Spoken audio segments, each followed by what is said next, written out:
আপনাদেরকে যে বলি যে পেঁপে চাষে কেন লাখপতি হবেন না, তো সেটা জিনিসটা দেখাচ্ছি, আসেন।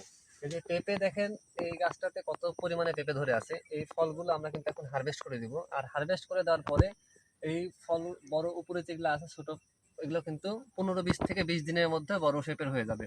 আর এই ফলগুলো দেখেন, এই যে হারভেস্ট করছি, এগুলো হচ্ছে আপনার বর্তমান বাজার যাচ্ছে 1600 টাকা মন। মানে একটা পেঁপে আছে হচ্ছে 1 কেজি, একটা পেঁপের দাম হচ্ছে 40 টাকা। তাহলে এখানে আছে, আমি কয়টা ভাঙতেছি দেখাই দিই। 2, 3টা, 4টা, 5টা, 6টা, 7টা। তো আমরা হচ্ছে একটা গাছ থেকে 7টা, আর ভাঙা যাবে না, এগুলো হচ্ছে মোটামুটি শেপের আছে। তো এই 7টা পেঁপের গড় ওজন আছে হচ্ছে 5 কেজি। 5 কেজি ফলের ফলের দাম, এখন কাঁচা সবজির দাম হচ্ছে 200 টাকা। তাহলে আপনি যদি এই গাছটার বয়স 5 মাস হয়, 5 মাসে যদি 200 টাকা পান একটা গাছ থেকে, তাহলে এই গাছের ফলগুলো দেখেন কতগুলো আছে, 1, 2, 3, 4, 5, 6, 7, 8, 9, 10, 11, 12, 13, 14, 15, 16, 17, 18, 19, 20।